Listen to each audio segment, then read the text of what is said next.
लोकसभा चुनाव में सबसे चर्चित सीटों में से एक अमेठी के नतीजे बड़ी चर्चा का विषय बने हुए हैं। स्मृति ईरानी को हार मिली और इसी सीट से कांग्रेस के किशोरी लाल शर्मा जीत गए। अमेठी में लंबे समय तक सस्पेंस रहा कि इस सीट से प्रियंका गांधी चुनाव लड़ेंगी, राहुल गांधी या फिर कौन। किशोरी लाल शर्मा के नाम का ऐलान कांग्रेस की तरफ से काफी देर से किया गया, लेकिन चुनावी नतीजों ने सबको चौंका दिया। ऐसे में आज की इस वीडियो में हम आपको ये बताते हैं कि आखिर अमेठी में स्मृति ईरानी के हार की वजह क्या है।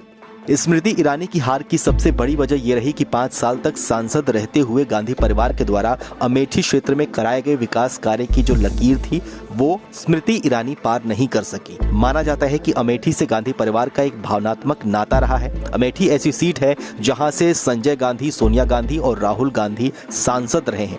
हालांकि 2019 के चुनाव में नरेंद्र मोदी की लोकप्रियता की वजह से यहां से स्मृति ईरानी को लोगों ने मौका दिया, लेकिन स्मृति ईरानी अमेठी के लोगों की अपेक्षाओं पर खरी नहीं उतरी। अमेठी में 5 साल में कोई बड़ा कारखाना नहीं लगा, कोई बड़ा प्रोजेक्ट नहीं आया। चुनाव से पहले अमेठी से विकास का वादा कर स्मृति ईरानी कोई ऐसा काम नहीं कर पाई जिससे लोगों को रोजगार मिले, शिक्षा के अवसर मिले, उनका जीवन स्तर बेहतर हो। स्मृति ईरानी के कुछ करीबी नेता और लोग अमेठी में उनका सारा कामकाज संभालते थे। ऐसे में इसकी वजह से बीजेपी के स्थानीय नेता दरकिनार कर दिए गए और इसकी वजह ये हुई कि स्मृति ईरानी से वहां के स्थानीय नेता ही खुश नहीं थे। अमेठी के स्थानीय नेता और कार्यकर्ता की नाराजगी का भी एक बड़ा खामियाजा स्मृति ईरानी को हार के रूप में भुगतना पड़ा।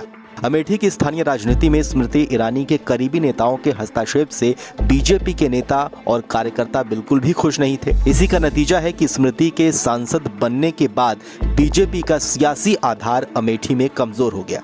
अमेठी के लोगों ने 2019 में राहुल गांधी को हराकर स्मृति ईरानी को जिता दिया, लेकिन 5 साल पछताते रहे। इसके पीछे की वजह ये थी कि अमेठी के लोगों का गांधी परिवार के साथ एक गहरा नाता रहा है।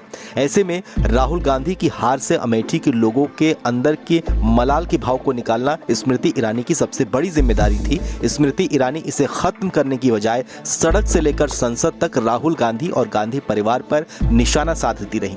अमेठी के लोगों के इमोशन को स्मृति ईरानी समझ नहीं सकी और गांधी परिवार को निशाने पर वो लेती रही। इसके अलावा 5 साल अमेठी का प्रतिनिधित्व करते हुए स्मृति ईरानी का जिस तरह से तेवर और मिजाज था वो भी अमेठी के लोगों को पसंद नहीं आया और 2019 में स्मृति ईरानी को जिताकर जो अमेठी के लोगों ने गलती की थी 2024 में उन्होंने उसे सुधार दिया। बात अगर इस सीट से जीतने वाले केएल शर्मा यानी किशोरी लाल शर्मा की करें तो केएल शर्मा राजीव गांधी के करीबी दोस्त रहे हैं। लंबे समय से वो उनके साथ जुड़े रहे। वो अमेठी में 1983 से लेकर 1991 के चुनाव में एक मुख्य खिलाड़ी रहे हैं। उन्होंने कांग्रेस पार्टी को मजबूत करने में मदद की। उन्होंने 1999 में सोनिया गांधी के पहले चुनाव अभियान में भी महत्वपूर्ण भूमिका निभाई, जिसके परिणाम स्वरूप अमेठी में उनकी जीत हुई।